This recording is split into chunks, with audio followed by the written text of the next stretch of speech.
Good morning, everyone, and welcome to day 3 of our sourdough journey. Today is just going to be like yesterday and the day before.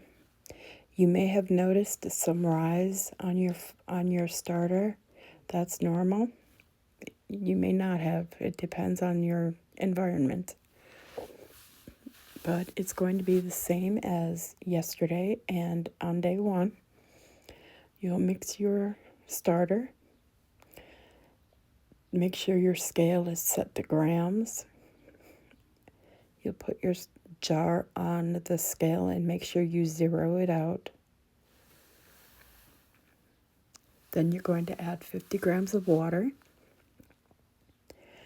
Take your jar off the scale and mix it. Put it back on the scale, zero it out again. Then add 50 grams of flour and mix that.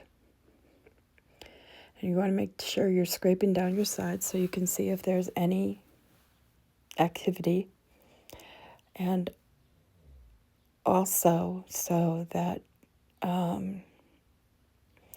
dry starter on your jars is sometimes a little tough to clean off, especially if you don't have a WEC jar. And we'll talk about WEC jars later, but you want to make sure that you're wiping off your utensils. I can't stress that enough. Wipe off your utensils with paper towel. You don't want this stuff to get in your drains. Make sure you mark the top of your starter. Mark the date that you started it. Mine was May 20th, and this is day 3.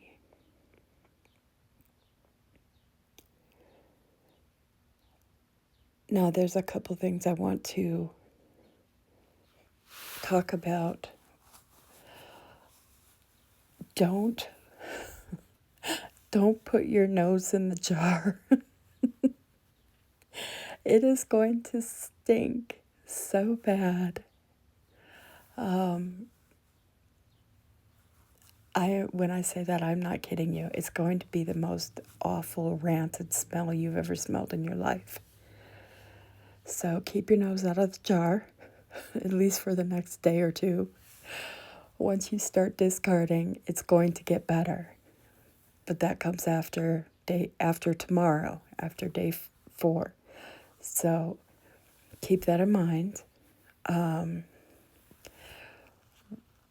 Remember that it's just flour and water, okay? You don't have to obsess over it. I was doing that for my first 2 starters, and I ended up killing them. So remember, just flour and water, and you'll be fine. You can't mess this process up. The only way that you can mess this up is if you don't feed it. If you don't feed your starter, if you miss days or whatever, you can miss one day and make up for it. But, we're talking after you start discarding. But in the first 4 days, you don't want to forget to feed your starter. Also, you want to think about the equipment that's in your kitchen. I'll have links to products.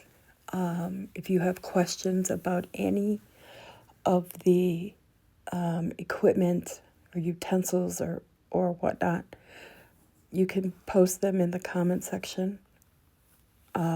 Somewhere down the line, I'll have my email address available. And don't feel intimidated by this process. It's not the end of the world if you make a mistake. You're going to fail. I failed so many times, it's ridiculous. My very first loaf of sourdough bread was about 2 inches thick. And that is not an exaggeration, okay? I failed miserably and I was going to give up, but I didn't. I failed when I killed my starters and I was going to give up, but I tried it again and I found a different method. And this method that I'm teaching you is what I found works. So keep coming back, keep watching, keep going. Don't give up and don't be so hard on yourself.